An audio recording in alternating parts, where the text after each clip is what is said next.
Alright, I am here with my mom. This is her 1995 Bayou 220. Hi everyone.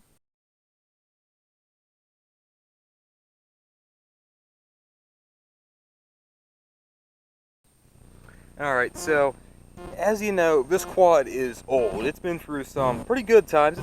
My mom's had a lot of fun with it.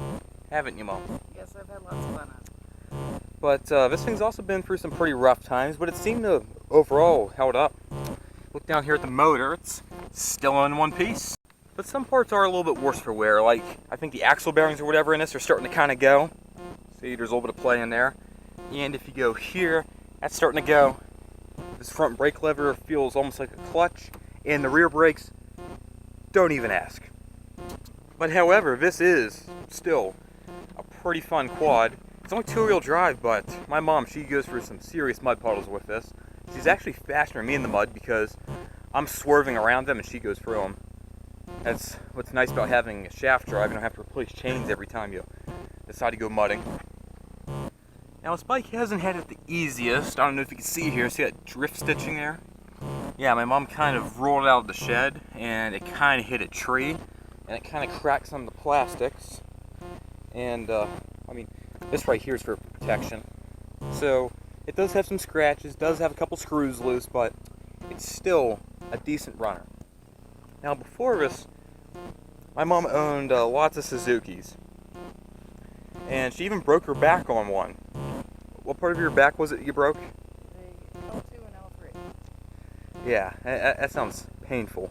Yes, it was. I guess it's like in the lower back or something like that, like the lower lumbar. And after that, she was looking for, a quad, because she totaled her quad. And one of the selling points of this quad that she liked was the independent rear suspension down here. See, it's independent, whereas mine's just a single shock. And it also has a hitch. This thing actually tows pretty good. When I had my Bayou 250, I could haul.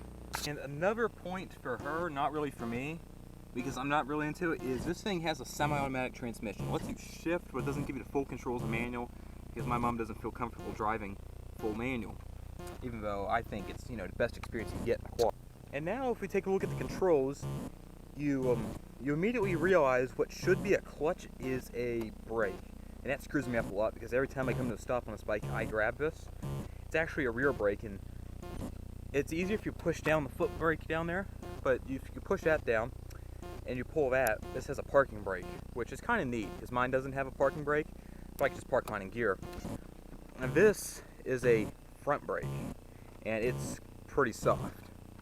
It has a neutral and reverse indicator lights, and the light bulb kind of popped out because when we were resetting the valves, it was hard to get it back in there, and for some reason it just kept popping out. I guess like the seal's worn. So we have aluminum foil down here, so that way you can see the reflection of the light bulb, and it lets you know that you're in neutral. Another good point about this bike is this fuel cap. This fuel cap is something you don't touch. You just simply do not touch. You don't check this bike for fuel or anything because it holds 2.8 gallons and it'll take forever to use this up. If you try to run this thing out of fuel, you'll probably, die of heart failure as an old person.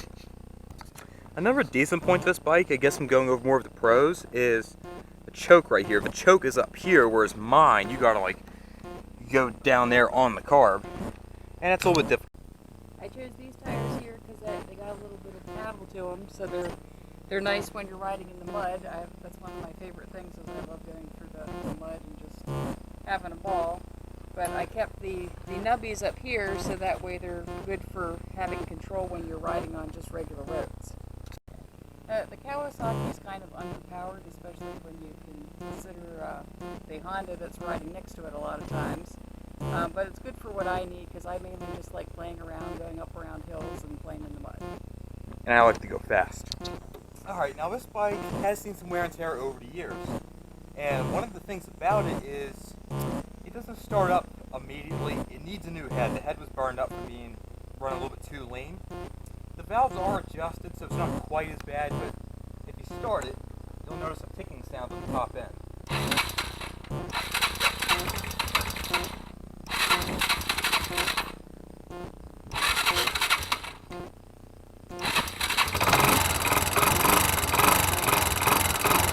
Not the best sounding.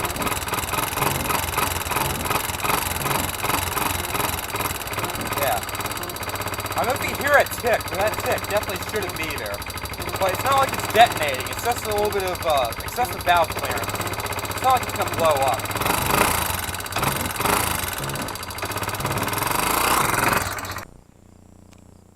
So yeah guys, this is just my review I'm doing on this. This thing isn't quite as good as that Bayou 250 I reviewed. I know that video is pretty popular, but it's still decent, and there is still some really good parts on this bike. And these are really reliable. I mean, it's 21 years old, and it's been abused, mistreated.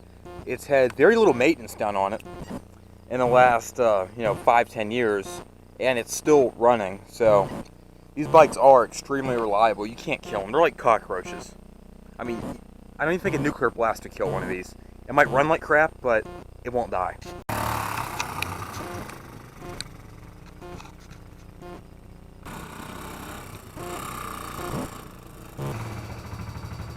Alright, I hope you guys like this video. Subscribe to my channel for more awesome reviews, more content like that. Later.